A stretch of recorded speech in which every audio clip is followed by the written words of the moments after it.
السلام علیکم ورحمۃ اللہ وبرکاتہ۔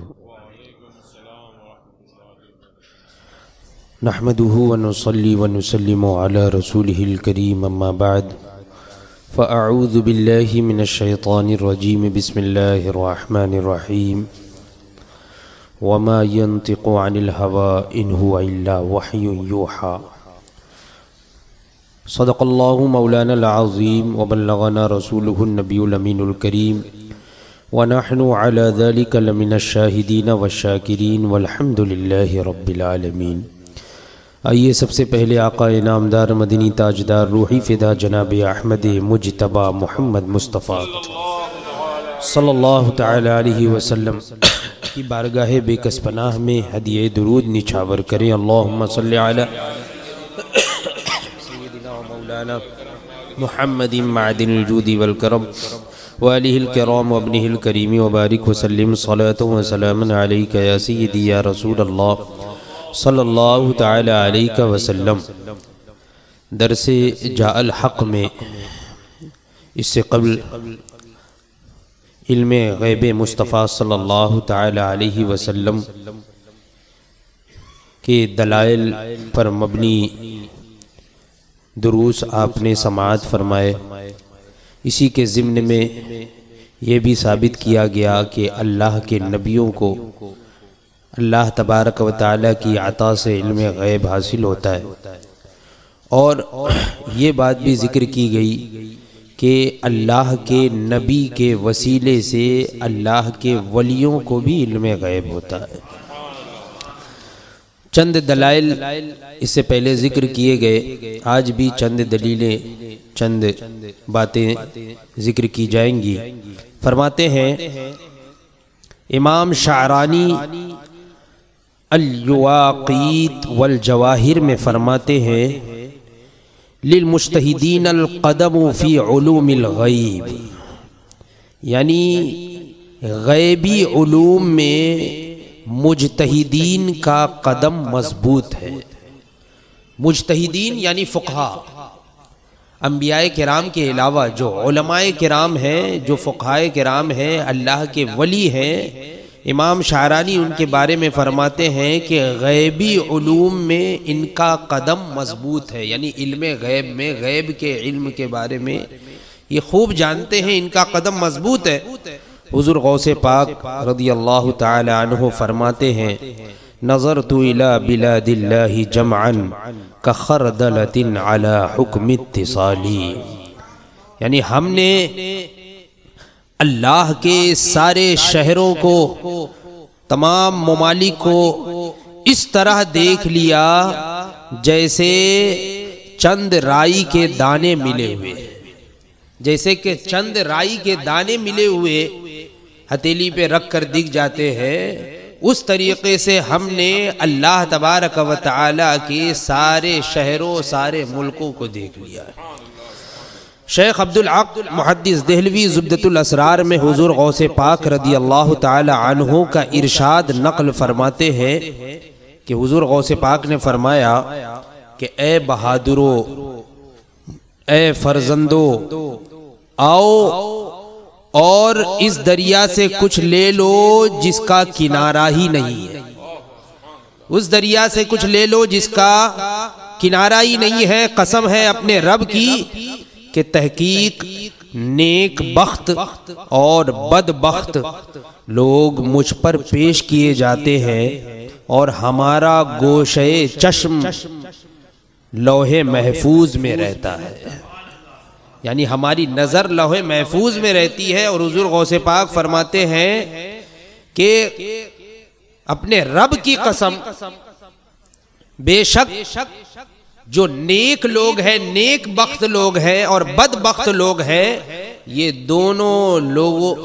دونوں طرح کے لوگ مجھ پر پیش کیے جاتے ہیں، یعنی میں ان لوگوں کو دیکھتا ہوں اور ہمارا گوشہ چشم لوح محفوظ میں رہتا ہے، اور میں اللہ کے علموں کے سمندروں میں غوطے لگا رہا ہوں۔ مولانا جامی نفحات الانس میں حضرت خواجہ بہاؤالدین نقشبند قدس سرہ کا قول نقل فرماتے ہیں کہ حضرت عزیزان علیہ الرحمہ نے فرمایا ہے کہ اس گروہ اولیاء کی نظر میں زمین دسترخوان کی طرح ہے. یعنی اولیاء کرام کے جو گروہ ہیں تو ان کی نظر میں زمین جو ہے وہ دسترخوان کی طرح ہے. یعنی دسترخوان پہ کھانے چنے ہوئے رہتے ہیں، جدھر چاہے نظر دوڑا لی اور ہر ایک کا جائزہ لے لیا کہ کیا پکوان ہے، کیا کیا کھانے کی چیزیں ہیں. تو زمین دسترخوان کی طرح ہے. اور آگے فرماتے ہیں کہ ہم کہتے ہیں کہ یہی نہیں بلکہ ناخن کی طرح، ناخن کی طرح ہے کہ کوئی چیز ان کی نظر سے غائب نہیں ہے. یہ تو اولیاء کرام کے علم غیب کی بات چل رہی ہے. امام شعرانی کبریت احمر میں فرماتے ہیں کہ ہم نے اپنے شیخ سید علی خواص رضی اللہ تعالی عنہ کو فرماتے ہوئے سنا کہ ہمارے نزدیک اس وقت تک کوئی مرد کامل نہیں ہوتا جب تک کہ اپنے مرید کی حرکات نسبی کو نہ جان لے.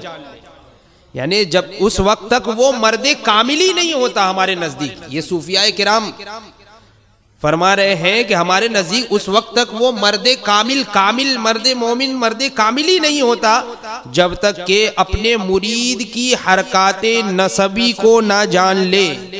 حرکات نسبی کو نہ جان لے یعنی شروع سے لے کے اور قیامت تک اس کی تمام باتوں کو نہ جان لے. آگے فرماتے ہیں یوم میثاق سے لے کے اس کے جنت یا دوزخ میں داخل ہونے تک کو نہ جان. یعنی اس وقت تک وہ مرد کامل ہی نہیں ہو سکتا. مرد کامل وہی ہوگا کہ جو اپنے مرید کے بارے میں یوم میثاق سے لے کے اور جنت یا جہنم میں داخل ہونے تک کے تمام چیزوں کو نہ جانے، وہی مرد کامل ہوگا. شاہ ولی اللہ صاحب فیوز الحرمین میں فرماتے ہیں کہ ثم انہ ینجذب الی حیز الحق فیصیر عبد اللہ فیتجلی لہ کل شیء. پھر وہ مرد عارف باللہ بارگاہ حق کی طرف جذب ہو جاتے ہیں. اللہ کی بارگاہ کی جانب وہ جذب ہو جاتے ہیں. پس وہ اللہ کے بندے ہوتے ہیں اور ان کو ہر چیز ظاہر ہو جاتی ہے، تمام چیزیں ان پر ظاہر ہو جاتی ہیں. مشکات شریف حدیث کی مشہور کتاب ہے، اس کی پہلی جلد کتاب الدعوات باب ذکر اللہ والتقرب صفحہ نمبر 197 میں حضرت ابو ہریرہ رضی اللہ تعالیٰ عنہ سے روایت ہے. اور یہ روایت بروایت بخاری، یعنی امام بخاری کی روایت سے یہ روایت ذکر کی گئی ہے.